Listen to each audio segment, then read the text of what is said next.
You're looking to get smart on something that's all over your feed, right? Mhm. You want the real deal, but, without getting totally lost in a sea of opinions. Yeah, we get it. Information overload is real. Exactly. That's why we're here. Today, we're doing a deep dive into the sweat roll pad. Ah, yes, the facial sweat product that's been creating quite a buzz popping up in Korean pharmacies. Right. So our mission today, figure out what this thing actually is, how it works, the good, the bad, especially for facial sweat. And we're basing this on everything we could find up to today, May 21st, 2025.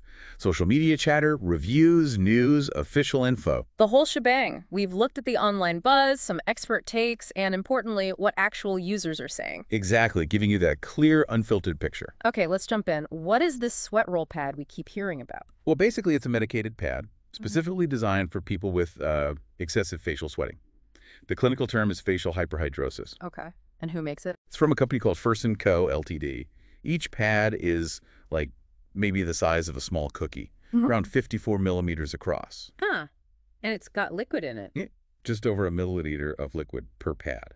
And the key active ingredient, the part that does the work, is called glycopyrrolate. Glycopyrrolate. Okay. Yeah. How much is in there? A pretty significant amount, actually, 23.4 milligrams in each single pad. Wow. So how do you use it then? Is it complicated? No, seems pretty straightforward. The recommendation is once a day. You apply it to a clean, dry face. Just wipe it on. Yeah, you sort of rub it lightly, maybe about 5 times. But you have to be really careful to avoid your eyes, nose, and mouth. Makes sense. Anything else? Yes, and this seems important. After you apply it, you absolutely should not wash your face for at least 4 hours. 4 hours. Okay. Why so long? Presumably to give the medication enough time to absorb into the skin and start working properly. Interesting. I actually saw a recent tip about that on X just this month. Someone was saying applying it at night worked way better for them. Oh, really? What was the reasoning? They felt like using it in the morning gave them a much shorter effect. Night application seemed to last longer. That's a useful practical tip. Did they mention price? Yeah, they said it was around 15,001 for a 5-pack, but also gave a heads up that the price might be going up. Okay, that fits with what we're seeing. Price fluctuations can happen. So that's the what and how to use. Let's get into the how it works. Right, the science bit. Hmm. You mentioned the key ingredient is glycopyrrolate. You said it's an anticholinergic drug. What does that actually do? Okay, so think about your nervous system. You've got different parts controlling different things. One part, the parasympathetic system, handles stuff like rest and digest. Okay. And one of its jobs is signaling your sweat glands to produce sweat.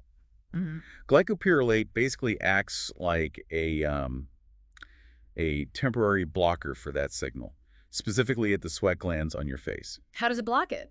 It targets specific receptors on the sweat glands. Think of them like little docking stations. They're called muscarinic receptors. Gotcha. Normally, a chemical called acetylcholine docks there and tells the gland, okay, time to sweat. Glycopyrrolate gets in the way and stops acetylcholine from delivering that message. So it intercepts the sweat signal. Less signal, less sweat. Makes sense. Precisely. The end result is reduced sweat secretion where you applied the pad. I saw a 2024 review, I think it was on Nate Beauty, that mentioned this blocking action, but it also flagged something about alcohol possibly being in the mix. Yes, that's a really important point. They suggested the solution might contain alcohol, which could be an irritant, especially if you have sensitive skin. Something to watch out for. Definitely. What about safety and how long it lasts? Well, back in 2021, an article in a Korean pharmacy news outlet, Naera, mentioned that domestic clinical trials had shown it was safe and effective. They even suggested a single application could work for up to 24 hours. 24 hours? That sounds pretty good. It does, but there's a bit of a caveat from user experience. We found a Naver blog post from 2019. This person had apparently used a similar product for 6 years. Wow, long-term user. Yeah. And they noted that on really, really hot days, maybe over 30 degrees Celsius, the effect might not last as long or might not be as strong. Ah, okay. So the lab results suggest 24 hours, but real-world heat can kind of dial that back. Exactly. Real-world conditions matter. All right, so we know what it is, how it works, roughly. Why the hype? Why are people so interested in these pads? What are the actual upsides? Well, the number one reason, clearly, is that it seems to work for a lot of people. Effective sweat control on the face, that's huge. I can imagine, like stopping makeup meltdown. Absolutely. That's a big one. If you've ever had your makeup just slide off in the heat or felt super self-conscious about being shiny during, say, an important meeting. Or photos, yeah. Exactly. Yeah. A 2024 review mentioned photo shoots specifically. Yeah, So preventing those kinds of situations is a major draw. totally get that. What else? Convenience is definitely up there. It's just Yep, easy. neat. The pad format means you just swipe it on after washing your face. Yeah, Quick, simple, no complicated routine. right? And some users specifically mention feeling, noticeably drier afterwards. Plus, they seem relatively easy to get hold of. Like just at the pharmacy. Yeah, pharmacies usually stock them. We saw a blog post from 2018 where someone said their pharmacy was out, but they just ordered it and got it the next day. Okay, so accessible. Now, what about the cost? Is it breaking the bank? The price seems to hover around that 15,001 mark for 5 pads. Maybe a little less, maybe a little more, 14,000 to 18,001 seems to be the range depending on the pharmacy. So roughly 3,001 per pad. Yeah, around that. A blogger back in 2019 calculated it at about 2,300 to 3,001 per sheet and actually felt that was pretty good value for the effect they were getting. Okay, so not super cheap, but maybe worth it if it works well for you. That seems to be the consensus for many users, yeah. All right, it's sounding pretty positive overall, but we know there's always another side to the coin. What are the downsides? The things people really need to consider? Definitely. Side effects are the main concern. Some people report skin irritation, things like redness, maybe a burning or stinging sensation when they apply it. Ouch. How bad can it get? Well, one person on X really stressed that if you have sensitive skin, the irritation could be quite intense. So that's a major warning. Okay, sensitive skin folks, take note. What else? The eye issue is critical. If you accidentally get this stuff in your eyes, it's not just mild irritation. It can actually cause your pupils to dilate. Whoa, serious? Yeah, and blurred vision. Another user shared that experience on X, so keeping it far away from the eyes is paramount. That sounds pretty serious. You definitely wouldn't want that. We also mentioned weather affecting how well it works. Yes, that's worth repeating. That long-term user from the 2019 blog, they specifically said on very hot days, like over 30 Celsius, it might not work as well, or the sweat control might wear off faster. So don't rely on it completely if you're going to be out in extreme heat all day. Probably a good approach, yeah. And circling back to sensitive skin, that 2024 review we mentioned, it pointed fingers at both potential alcohol in the mix and the glycopyrrolate itself as possible irritants. So even the active ingredient could cause issues for some. It seems possible. Yeah. Leading to things like tearfulness or stinging. That review strongly recommended doing a patch test first. How do you do that? Just apply a small amount to, say, the inside of your arm and wait 24 hours to see if you react before you even think about putting it on your face. Okay, that sounds like really solid advice. Essential, even. What about the cost again? You said some find a good value, but... But for others, 15,001 for just 5 applications might feel a bit steep, especially if you only need it occasionally or if you were thinking of using it daily. Yeah, that could add up. And with those whispers about potential price increases, the ongoing cost is definitely something to factor into your decision. Got it. Any other really crucial warnings or instructions we missed? A few key ones to reiterate: that 4-hour no face washing rule after applying. Stick to it. Right.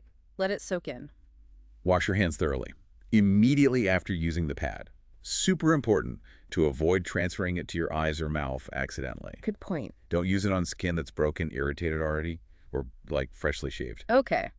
Makes sense. Any specific groups who need extra caution? Yes. People who wear contact lenses are specifically advised to be extra careful, presumably because of the risk of transferring the product to the lenses or eyes when handling contacts. Right, that makes total sense. It seems like even very recently, people are having quite different experiences finding and using it. That's right. Just this month, May 2025, we saw someone in Busan saying they had to hunt around several pharmacies to find it. Suggests it's pretty popular, high demand maybe. Could be. But then another person on X was thinking about getting some because it's getting hotter, but ultimately decided against it. Said something like they just become a person who sweats a lot based on past tries. Huh. So maybe past experiences weren't great, or they doubted it would work well enough for them now. Yeah, implies some skepticism about effectiveness for some individuals. And that 15,001 price for 5 pads seems confirmed as the current standard, but again, that mention of possible future increases keeps popping up. Okay, so let's try and wrap this up. What are the absolute key takeaways about sweat roll pads? What's the bottom line? Okay, bottom line. Sweat roll pads can be a really effective tool if you struggle with excessive facial sweating, particularly for specific events or during hot spells. So the benefit is real for some, reducing that sweat discomfort, maybe boosting confidence. Exactly. And it's a big but, you have to be aware of the potential side effects. Skin irritation is possible, Mm. especially if you're sensitive. And the eye irritation risk, the pupil dilation, that's serious. Non-negotiable avoidance there. And Yeah, remember, the heat can make it less effective. right. So patch test first. Absolutely yes. Mm. Avoid the eye area completely. Yes. Wash your hands right after. Essential. And maybe think about when you use it, given the price. That seems wise for many. Perhaps use it strategically for those times you really need it, rather than making it an everyday thing, unless facial sweating is a major constant issue for you. Okay. We have a sort of quick summary here based on everything. Product: sweat roll pad or sweat roll pad liquid. Main ingredient: glycopyrrolate. Effect duration: aiming for 24 hours, but heat might shorten that. Price: around 15,001 for 5. Mm. Key benefits. Tackles facial sweat, helps makeup stay put, easy to use. Key downsides. Potential for skin irritation, serious eye issues if mishandled. Effectiveness can drop in high heat. And the big precautions: apply to clean, dry face, steer clear of eyes, nose, mouth, wait 4 hours before washing face, and wash hands after use. You got it. And just to recap those side effects, skin irritation like redness or tingling is the most common. The countermeasure: patch test, maybe limit how much area you cover if you are sensitive. And the eye thing: pupil dilation. Yes. The fix is prevention. Avoid the eyes meticulously, wash hands. Less common reports mention maybe sweat popping up elsewhere, or the reduced effect in heat, suggesting maybe only applying to key areas and using other ways to stay cool on super hot days. So it sounds like it could be really helpful for the right person, used carefully, but definitely not something to just slap on without thinking. Precisely. Yeah. You need to go in with your eyes open, understanding both the potential rewards and the risks. Okay, so we've taken a pretty thorough look at the sweat roll pad based on what's out there right now. We have indeed covered a lot of ground. And that brings us towards the end of this deep dive. So as you're processing all this, maybe thinking about facial sweat yourself, here's something to mull over. When you balance the potential effectiveness, really stopping that sweat against the possible downsides we talked about, like skin reactions or the weather issue, what personal factors weigh most heavily for you? Good question. Like, is your skin generally very reactive? Would that be your biggest hesitation? Or is it more about the kinds of situations you're in? Maybe you have lots of high-stakes meetings or events. Or perhaps it's just your own personal tolerance for potential side effects versus the benefit you hope to get. Yeah, thinking about your own skin, your lifestyle, your risk comfort level. Exactly. Considering those individual things will really help you decide if something like this is even worth exploring further for your own situation. Great final thought. Thanks everyone for joining us for this deep dive.